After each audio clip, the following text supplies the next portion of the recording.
알베르 카미 부조리 철학 김민근. 사람은 왜 사랑하는 사람과 이별해야만 하며 미워하는 사람과 만나야 하는 괴로움을 겪게 되는 것일까? 인간은 왜 태어나며 왜 죽게 되는지 선한 삶을 살았음에도 불구하고 평생을 가난 속에서 살다가는 사람과 악한 일을 하면서도 부귀를 누리며 남들의 부러움을 얻는 인간의 세상. 부조리. 이해할 수 없지만 인간과 세계 사이에 분명히 자리 잡고 있는 이 부조리. 이를 평생 탐구했던 작가 카미는 교통사고가 나서 사망하는 차 안에서 이해할 수 없는 죽음, 즉 부조리한 죽음을 맞이하는 것으로 생을 마감한다. 1957년 노벨문학상을 수상했으나 그가 태어난 1913년 프랑스의 지배를 받던 알제리의 몬도비에서 태어났고 자기에게 주어진 삶의 환경은 작가로서의 길과는 거리가 멀었다. 그의 아버지는 포도농장 노동자였으며 1차 세계대전 중 전사했으며 어머니는 청각장애를 가졌으며 힘들 일을 도맡아 침묵 속에서 아이들을 키웠다. 프랑스의 식민지배인 알제리에서 카미처럼 하층민의 아이들은 초등교육 이수 후 노동자가 되는 것이 진로였다. 이처럼 가난과 저항력의 되물림은 알제리에서 당연한 것으로 받아들여졌으나 이러한 비극의 공간 속으로 한 줄기 빛이 있었으니 그는 루이 제르망이라는 초등학교 담임 선생이다. 그녀는 가난했지만 지적 탐구에 강한 의지를 보였던 카미를 알아본 그의 도움으로 중학교 입학, 자생시험을 칠 수 있었고 그 시험에 합격했다. 삶에 대한 절망 없이는 삶에 대한 사랑도 없다. 문학적 재능, 식민지 루이 제르망. 왜 누구는 부유한 가운데 많은 도움을 받으면서도 끝내 작가로서 성공하지 못하며 왜 누구는 책 한 권이 없는 가난한 집에서 살면서도 문학적 재능을 가진 채 위대한 작가로 성장하는 걸까? 전생을 선업을 많이 쌓아서? 아니면 신을 잘 믿어서? 우리는 이러한 종류의 물음에 합리적인 답을 제시하는 것이 쉽지 않다. 마찬가지로 1960년 휴가를 마친 카미가 기차를 타고 돌아가려 했을 때 친구가 자기 차로 가자고 했던 것. 그리고 그 제안을 수락하고 고속도로를 달리다 죽음을 맞이하게 되는 것. 이 현상 역시도 어떤 필연에 의한 것인지를 설명하기란 쉽지 않다. 이처럼 부조리란 선한 일에는 선한 결과를 얻고 악한 일에는 악한 결과를 얻는다는 합리적 관점이 일체 적용되지 않는 이 세계와 그 세계를 향해 합리적인 이해를 얻고자 애를 쓰는 인간 사이에 놓인 거대한 미스테리 같은 것이다. 그리고 이 부조리를 한 평생 탐구했던 카미의 삶 역시도 부조리 그 자체였다고 할 수 있다. 세계는 우리에게 관심 없다. 카미 작품들 저변에 흐르는 하나의 작품들이 있다. 그것은 부조리이다. 1944년 발표한 희곡 칼리굴라에 나오는 한 인물은 아무런 이유 없이 살인을 하는 비합리적인 캐릭터인데 이러한 그의 폭정에 맞서 반란을 주도한 케레아가 의미심장한 말을 던진다. 인간은 이유 없이 삶을 영위할 수가 없다. 사람이 누구를 죽였다면 그 행위에 어떠한 이유가 있어야 한다는 것이다. 그러나 아무런 이유도 없이 사람을 죽이는 것은 인간이 견디기 쉽지 않다는 것이다. 이처럼 인간은 이유가 없는 행위, 이유가 없는 삶을 견디기 힘들어한다. 그럼에도 불구하고 우리가 살고 있는 이 세계는 그 어떠한 이유도 있지 않다. 인간은 이유를 추구하지만 세계는 의미가 없다는 것이다. 가령 혼자서 등산을 하는 사람이 있다고 가정해보자. 그는 산행 중 만나는 나무와 풍경에 감탄하면서 자연이 주는 아름다움에 고마움을 느낀다. 그렇게 행복한 감정에 산을 오르는 이 사람은 그만 주변 감상에 넋이 나가는 바람에 길을 잃게 되고 만다. 그렇게 해는 지기 시작하고 차가운 영하의 바람이 그의 몸속을 파고근다. 그는 순식간에 그 공간과 주변을 지옥으로 느끼게 된다. 몇 시간 전만 해도 행복감을 느끼게 해주는 고마운 존재로서의 산이 이제는 스스로를 공포로 몰아넣는 두려운 곳으로 변화하게 되었다. 산은 과연 이 사람에 대한 어떠한 감정을 느낄까? 감정은커녕 아무런 생각도 가지고 있지 않을 것이다. 이처럼 인간이 살고 있는 이 세계는 인간에게 무심하며 아무런 입장도 가지고 있지 않다는 것이다. 사람이 죽든 살던 선한 일은 하든 악한 일을 하든 아무런 관계없이 그저 그렇게 있다는 것이다. 이러한 성질을 칼리굴라는 자신의 운명으로 받아들인 채 자신과 저 세계를 동일시하면서 아무런 이유도 없이 살인을 하고 스스로의 죽음에 대해서 특별한 의미를 가지지 않는다. 이렇게 합리적 성질이 없는 세계 그 자체로 비합리적인 곳이며 이러한 비합리적 세계를 향해 합리적 이해를 시도하는 인간, 이 둘 사이를 자리 잡고 있는 것이 부조리라는 것이다. 여기서 조심해야 할 것은 이 세계가 그 자체로 부조리한 것은 아니다. 나는 부조리의 느낌이 어떤 사실이나 인상에 대한 단순한 조사를 통해 발생하는 것이 아니라 어떤 사실과 실제하는 현실 사이의 비교, 어떤 행동과 이를 초월해 있는 세계 사이의 비교를 통해 나타난다고 말하는 것이 정당하다고 본다. 부조리란 이치에 맞지 않다. 이성적 차원에서 이해가 불가하다라는 뜻을 가지고 있는데 세계는 그저 있기 때문에 그것이 세계라는 것이고 그 세계를 상대로 인간이 인간의 윤리로 마련해 놓은 이치를 저곳에 적용을 해서 저 세계를 이해하고 해서 이치에 맞지 않다라는 뜻에서 부조리하다라고 말하는 것이다. 이렇게 인간의 합리적 물음에 대답하지 않는 세계, 그 세계를 상대로 부조리한 감정을 느끼는 인간은 말 그대로 부조리를 느끼는 인간인 것이지 인간이 부조리한 것은 아니라는 것이다. 이방인의 선택. 사람이 죽든 말든 아무런 관심이 없고 그 세계를 향해 부조리한 감정을 느끼는 인간. 이러한 부조리는 우리의 삶을 향해서도 무거운 질문을 던진다. 인간의 삶은 살 가치가 있는 것인가? 앞에 칼리굴라의 이야기는 이유 없는 삶, 의미를 가지지 못한 삶이 얼마나 부조리하며 인간으로서 견디기가 힘든 것인지를 볼 수 있다. 그러므로 카미는 이러한 부조리의 삶이 과연 어떠한 의미가 있는 것인지 대해 답을 하고자 시지프 신화를 쓴 것이다. 그는 이 책의 첫 장에서 다음과 같은 말을 한다. 정말로 진지한 철학적 문제는 오로지 하나뿐이다. 그것은 자살이다. 인생이 살만한 가치가 있느냐 없느냐를 판단하는 것. 이것이 곧 철학의 근본적 문제에 답하는 것이다. 그 외의 것들, 세계가 세계의 차원을 가지고 있는가? 정신이 9 아니면 12개의 범주를 소유하고 있는가? 하는 것은 다음의 문제이다. 그것은 장난이다. 쉽게 말해 인간이 이 세계 속에서 당장 살 필요가 있는가 없는가 하는 이 문제에 집중을 해야지 추상적인 문제들, 세계가 어떻게 구성되어 있는지 또는 정신이 어떠한 구성 원리의 체계를 가지고 있는가에 대한 관심은 그저 장난에 불과하다는 것이다.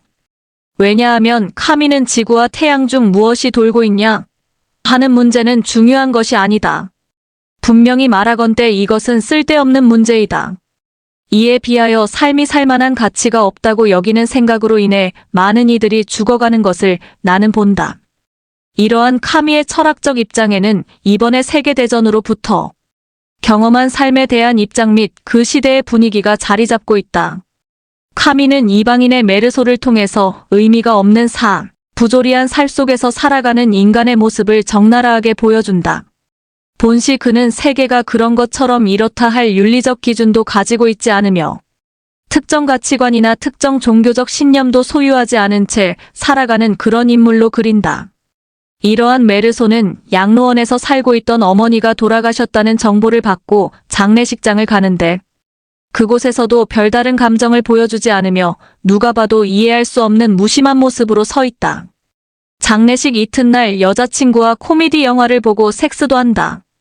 이렇게 세계가 인간에게 무심한 것처럼 자기의 삶에 대해서도 특별한 애착이 없어 보이는 메르소는 어느 날 자기가 거주하고 있는 레몬과 친구가 되는데 바로 이 관계로부터 그의 이 평범했던 일상은 무너지게 된다. 그 이유는 레몽은 자기의 여자친구가 변심했다는 사실에 분노를 하고 있었고 그는 그녀를 어떻게 괴롭힐 것인지를 고민하다 그 계획에 메르소를 끌어들이면서 뜻하지 않는 사건이 발생한다. 며칠 후 레몽의 친구가 초대한 해변으로 친구들과 휴양을 가는데 이들을 미행했던 레몽의 여자친구 오빠와 마주치게 되고 레몽과 그들은 싸움을 벌이게 되었고 레몽이 다치는 일을 겪게 된다. 이 싸움 후에 메르소는 가슴이 답답해서 혼자 그늘이 있는 곳으로 갔다가 거기서 우연히 레몽을 다치게 했던 그 오빠를 만나게 된다. 그 오빠는 칼을 빼들었고 그 순간 강렬한 빛에 눈이 부셨던 메르소는 자신도 모르게 총을 꺼내 방아쇠를 당겼다.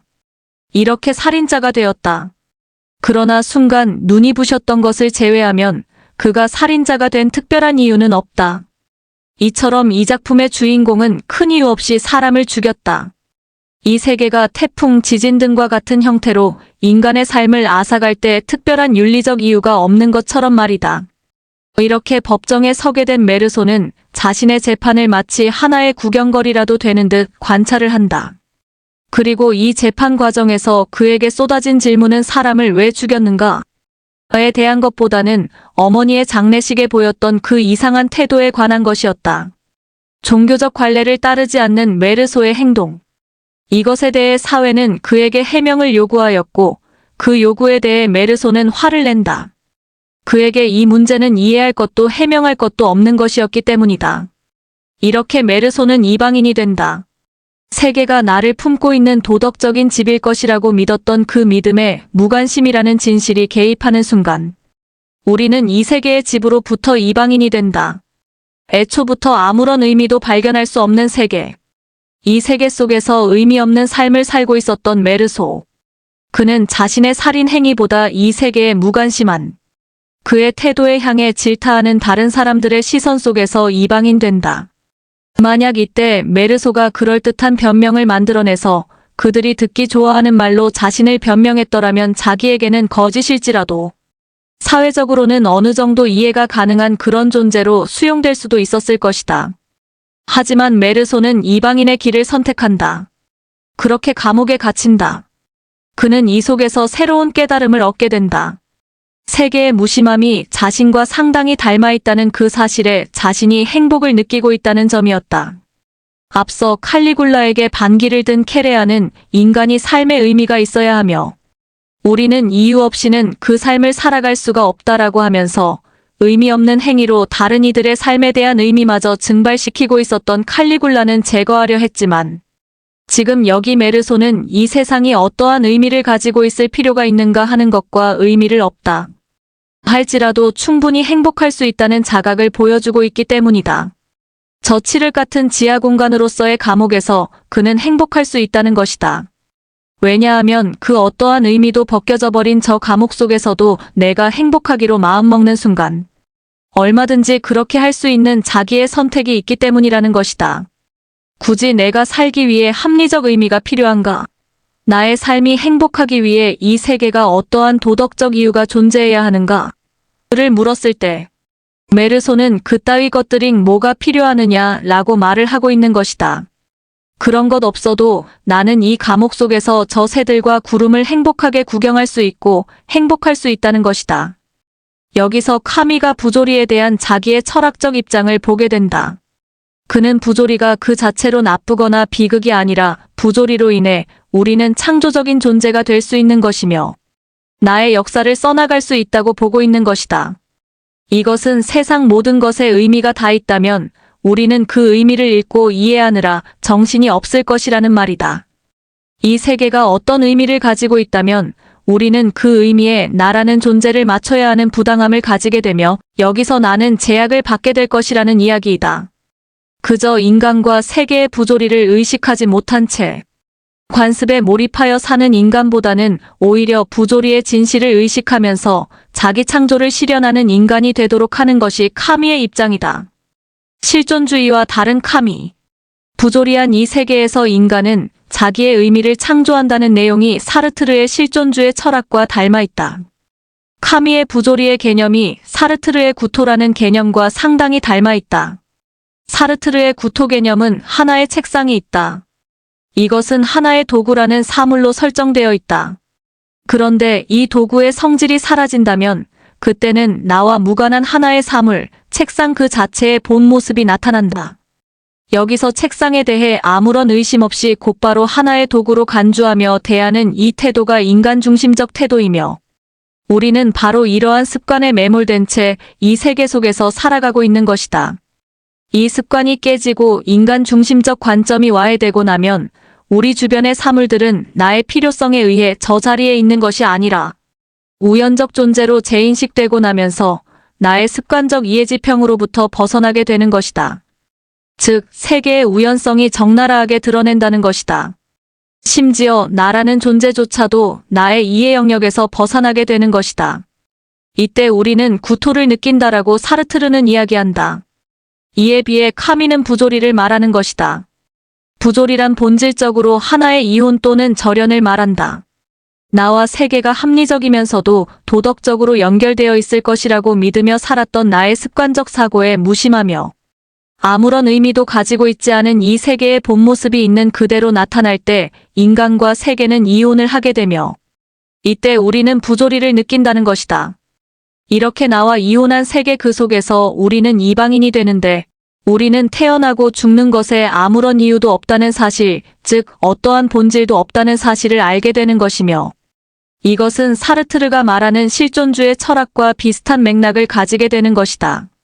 사르트르는 실존이 본질에 앞선다라고 주장을 하면서 인간은 그저 이 세계에 우연히 태어났으며 이러한 인간이 살면서 이제부터는 자기 의미와 본질을 만들어야 할 것이라고 주장했는데 이방인의 주인공 또한 감옥 속에서 자기의 행복을 자기의 선택으로 느끼고 있다. 그래서 카미를 많은 사람들이 실존주의 문학의 성구가라고 평가하고 있지만 사실 다른 지점을 분명히 가지고 있으며 심지어 자기를 실존주의로 드러내는데 불쾌감을 드러내기까지 했었다. 나는 반항한다. 그러므로 우리는 존재한다. 시지프 신화를 통해서 실존주의 철학의 성구가 키에르케고르를 높게 평가했다. 부조리를 느끼는 인간이 그 속에서 좌절하지 않고 오히려 격정적으로 살아가고자 하는 인간의 철학을 잘 보여주었기 때문이다. 그는 하이데어에 이르기까지 실존주의 철학자들은 부조리에 대한 개념을 잘 제시해주고 있다고 평가를 하면서도 이러한 실존주의 철학은 부조리에 대한 인간의 경험을 왜곡시켰다고 비판한다.